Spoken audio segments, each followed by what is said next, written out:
DRDO की तरफ से डेवलप किए जा रहे अस्त्र मिसाइल की इंफ्रारेड वेरिएंट को अभी हाल ही में टेस्ट किए गए VLSR साम से कुछ हद तक डिराइव करने का फैसला किया गया है। कोचिन शिपयार्ड लिमिटेड को अभी इंडियन नेवी की तरफ से अपने लिए 6 advance next generation missile boats को बनाने का कॉन्ट्रैक्ट दिया गया है।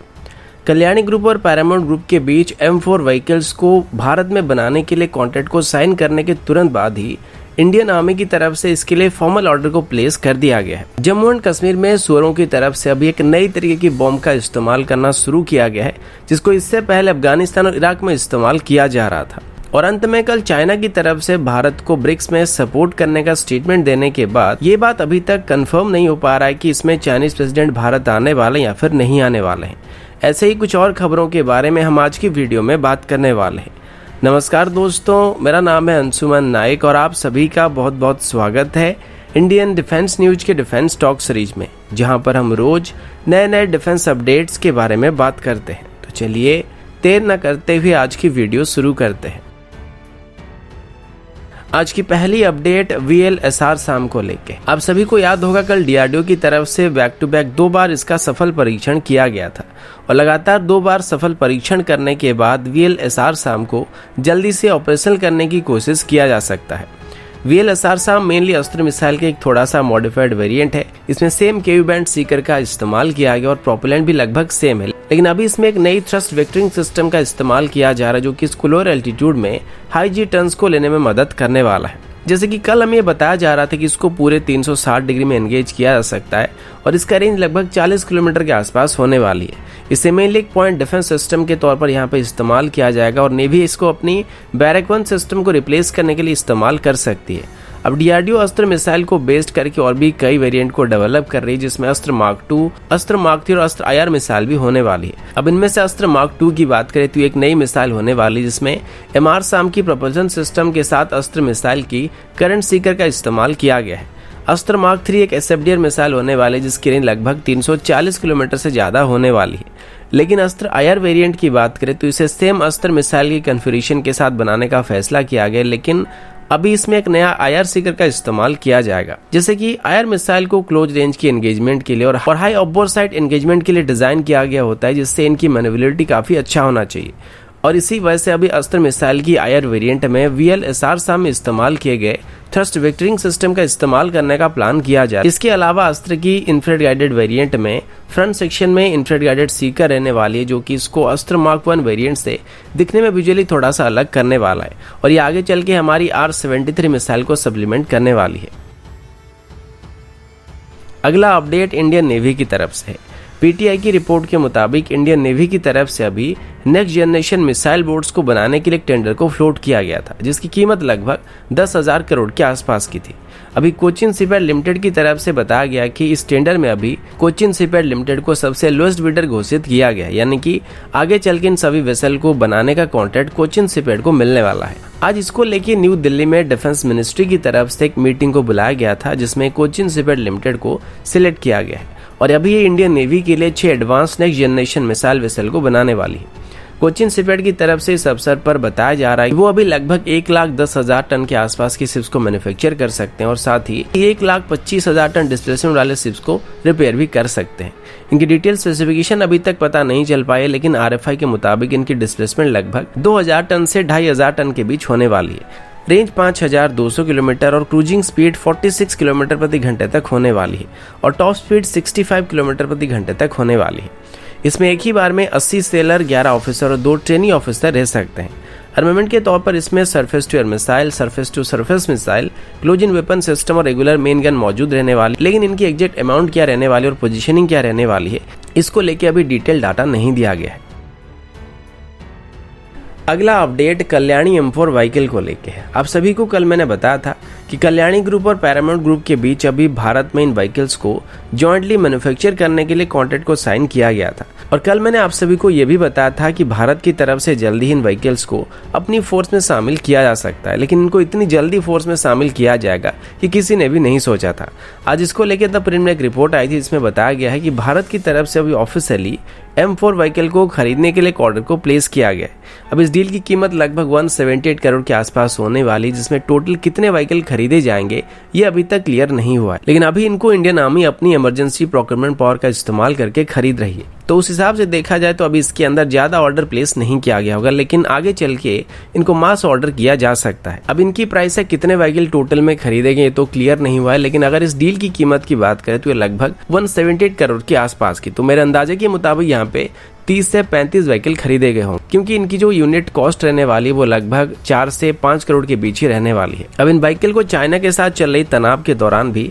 लद्दाख में स्पॉट किया गया था, जहां पर इनकी ट्रायल वगैरह चल रही थी। और वैसे भी इंडियन आर्मी को मॉडर्न आर्मर पर्सनल कैरियर की काफी जरूरत थी और अभी इस व्हीकल के ऊपर आर्मी की तरफ से नजर रखा गया था। डिफेंस एक्सपो में जब मैंने इस गाड़ी के बारे में पूछताछ किया था तो इसकी काफी सारे फीचर के बारे में बताया नहीं जा रहा था, और आर्मी अभी जिन व्हीकल को खरीदने वाली है उन व्हीकल के अंदर इसकी नॉर्मल वेरिएंट्स के मुकाबले काफी सारे एडिशनल फीचर भी मौजूद रहने वाली है, जो कि मेरे हिसाब से लद्दाख में टेस्ट करने के बाद इसमें शामिल किया गया है। वैसे आर्मर्ड पर्सनल कैरियर के हिसाब से देखा जाए तो ये गाड़ी सबसे बेहतरीन है, क्योंकि ये लगभग 50 केजी के आसपास की TNT अटैक को झेल सकता है और लगभग 140 किलोमीटर प्रति घंटे की रफ्तार को हासिल कर सकता है, जो कि इस कैटेगरी की व्हीकल के लिए काफी मुश्किल काम है। बाकी अगर आप इसकी और ज़्यादा टेक्निकल स्पेसिफिकेशन जानना चाहते हैं तो आप गूगल कर सकते हैं या फिर कोई भी ऑटोमोबाइल साइट जाके चेक कर सकते हैं। अगला अपडेट इंडियन नेवी की तरफ से है। आप सभी को याद होगा भारत की तरफ से 5 नेवल सपोर्ट वेसल को बनाने के लिए कुछ साल पहले एक टेंडर को फ्लोट किया गया था, जिसकी कीमत लगभग $2 बिलियन के आसपास की थी, और इसमें टर्की की अनादोलू शिपयार्ड और हिंदुस्तान शिपयार्ड को सिलेक्ट किया गया था, जो कि टेक्नोलॉजी ट्रांसफर के साथ भारत में ही मैन्युफैक्चर करने वाले थे। लेकिन बीच में टर्की की तरफ से भारत के खिलाफ जो बयानबाजी किया जा रहा था उसकी वजह से इस टेंडर को होल्ड पर रख दिया गया था। अब हिंदुस्तान शिपयार्ड लिमिटेड की तरफ से बताया गया कि उनको उम्मीद है कि जल्दी से ही नेवी की तरफ से इसके लिए इसी साल के अंत तक अप्रूवल दे दिया जाएगा, जिसके बाद वो फाइनल वेसल को बनाना शुरू कर सकते हैं। इसके लिए अभी 1 साल पहले हिंदुस्तान शिपयार्ड लिमिटेड और टर्की की अनादोलू शिपयार्ड के बीच एक कॉन्ट्रैक्ट को साइन किया जा चुका है, जिसमें वो इन वेसल की टेक्नोलॉजी को हिंदुस्तान शिपयार्ड लिमिटेड के साथ शेयर करने वाले हैं। हिंदुस्तान शिपयार्ड लिमिटेड के मुताबिक अगर सब कुछ सही तरीके से चलता है तो 2021 के अक्टूबर में इसके लिए फाइनल ऑर्डर मिलने वाली, जिसके 4 साल बाद वो नेवी को इस तरीके की पहली वेसल को डिलीवर करने वाला है, और उसके बाद हर 10 से 12 महीने के अंदर वो एक वेसल को नेवी को डिलीवर करने वाले हैं। ये वेसल लगभग 230 मीटर लंबे और लगभग 45,000 टन डिस्प्लेसमेंट के वेसल होने वाले हैं, और इनको नेवी की तरफ से अपनी बाकी सभी शिप्स के लिए सप्लाई ले जाने के लिए इस्तेमाल किया जाएगा। अगला अपडेट जम्मू एंड कश्मीर को लेकर है। जम्मू एंड कश्मीर में अभी पिछले कुछ हफ्तों के अंदर एक अजीब तरीके के एक्सप्लोसिव मटेरियल को या फिर बॉम्ब को बरामद किया गया है। सिक्योरिटी एजेंसी की तरफ से मीडिया को बताया गया था कि अभी उनको पिछले 1 हफ्ते के अंदर 12 से ज्यादा स्टिकी बॉम्ब मिले हैं, और एक तरीके की अनकन्वेंशनल बॉम्ब्स होते हैं जिनको आतंकवादियों की तरफ से अभी इस्तेमाल करने का फैसला किया गया है। अब जैसे जैसे जम्मू एंड कश्मीर के अंदर सिक्योरिटी को टाइट किया जा रहा है, वैसे वैसे आतंकवादियों की तरफ से या सूरों की तरफ से किए जाने वाला हरकत काफी हद तक लिमिटेड हो चुकी है, जिस वजह से वो आर्मी पर हमला करने के लिए नए नए तरीके ढूंढने की कोशिश कर रहे हैं। अभी जिन स्टिकी बॉम्ब्स को बरामद किया गया था, ये दिखने में एक छोटे बॉटल या पाइप जैसे दिखते हैं, लेकिन इसके अंदर एक्सप्लोसिव मटेरियल भरा हुआ होता है, और इसकी एक एंड में एक कॉइन साइज का मैग्नेट होता है, जो कि इसको किसी भी मेटल सरफेस में जाके चिपकने में मदद करता है, और इसको बाद में रिमोट के जरिए एक्टिवेट किया जा सकता है। तो कुल मिलाकर सूरों का यह प्लान है कि वो किसी भी आर्मी की कॉन्वॉय या गाड़ी के करीब जाते हुए इसको उस गाड़ी के ऊपर फेंक दे, और उसके बाद जब ये गाड़ी में जाके चिपक जाएगा तो बाद में वो इसको रिमोट के जरिए एक्टिवेट कर सकते हैं। अब जैसे ये खबर सामने आए और ऐसे बॉम्ब्स बरामद किए गए तो तुरंत ही आर्मी की तरफ से अपने स्टैंडर्ड ऑपरेटिंग प्रोसीजर को बदलने का फैसला किया गया है, और आर्मी की किसी भी गाड़ी के करीब अभी सिविलियन व्हीकल को दूर रखने का फैसला किया गया है। एनएसजी की तरफ से दिए गए रिपोर्ट के मुताबिक जितने भी स्टिकी बॉम्ब बरामद किए गए थे, इनको खोल के देखने के बाद ऐसा लगा कि इनको प्रोफेशनल तरीके से बनाया गया है। इनको जानबूझकर कोन शेप का बनाया गया, जिसकी वजह से फटने के बाद इसका जो इम्पैक्ट होने वाला है वो स्पेसिफिक डायरेक्शन में होने वाली है। यानी कि अगर इसको किसी गाड़ी में चिपकाकर फोड़ दिया जाता है तो फटने के बाद गाड़ी के अंदर वाले पार्ट में ज्यादा डैमेज होने वाला है। लेकिन अगर हम किसी नॉर्मल एक्सप्लोजन की बात करेंगे तो वहां पर जो डैमेज होगा वो चारों तरफ सेम रहेगा, लेकिन इसमें सारी की सारी फोर्स को एक स्पेसिफिक डायरेक्शन में एंगेज करने के लिए इसको तैयार किया गया है, जो कि लोकली बनाना काफी मुश्किल है। और अगर हिस्ट्री की बात करें तो इनको पहले अफगानिस्तान और इराक में इस्तेमाल करता हुआ पाया गया है। अगला update Arjun MK 1A tanks को लेके। जैसे कि पिछले हफ्ते आपने सुना होगा, हमारे पीएम नरेंद्र मोदी जी के द्वारा formally Arjun MK 1A tanks को इंडियन आर्मी को हैंडओवर किया गया था। जिसके साथ ही कंफर्म हो गया था कि अभी इंडियन आर्मी की तरफ से 118 अर्जुन टैंक को खरीदा जाने वाला है। इसके लिए आज डिफेंस मिनिस्ट्री की तरफ से फॉर्मली अप्रूवल दे दिया गया और इसके लिए अभी लगभग 6000 करोड़ सैंक्शन किया गया है और अभी कॉन्ट्रैक्ट साइन होने के लगभग 30 महीनों के अंदर इन टैंक्स को इंडियन आर्मी को डिलीवर करना शुरू कर दिया जाएगा। इसके अलावा अभी डिफेंस मिनिस्ट्री की तरफ से कैपिटल एक्विजिशन प्रोग्राम के अंदर कई सारे प्रोजेक्ट को अप्रूव किया गया है और कुल मिलाकर अभी 13,700 करोड़ की इक्विपमेंट और वेपन्स को खरीदने के लिए एक्सेप्टेंस और नेसेसिटी इशू किया गया है। इन सभी सिस्टम में इंडियन सिस्टम का सबसे ज्यादा प्रायोरिटी दिया जा रहा है और इन सभी सिस्टम को IDDN यानी कि indigenously design develop and manufacturing category के अंदर खरीदने का फैसला किया गया है, जिससे हमारे लोकल डिफेंस कंपनियों को और MSME कंपनियों को काफी ज्यादा फायदा होने वाला है। साथ ही हमारी इंडिजिनस डिफेंस इंडस्ट्री को भी इससे काफी बढ़िया बूस्ट मिलने वाला है।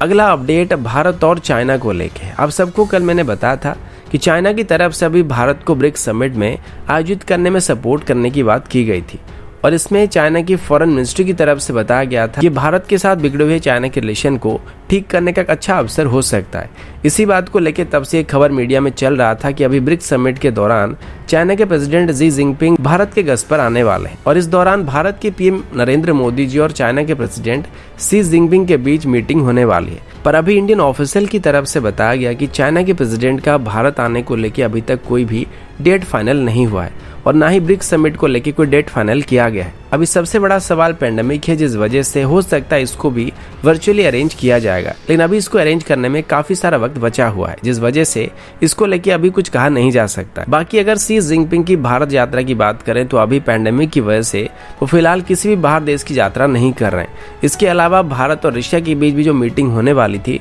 उसको लेके अभी कोई डेट फाइनल नहीं किया गया। तो दोस्तों अभी के लिए इतना ही, मिलता हूँ आपसे अगले वीडियो में, तब तक के लिए जय हिंद, वंदे मातरम।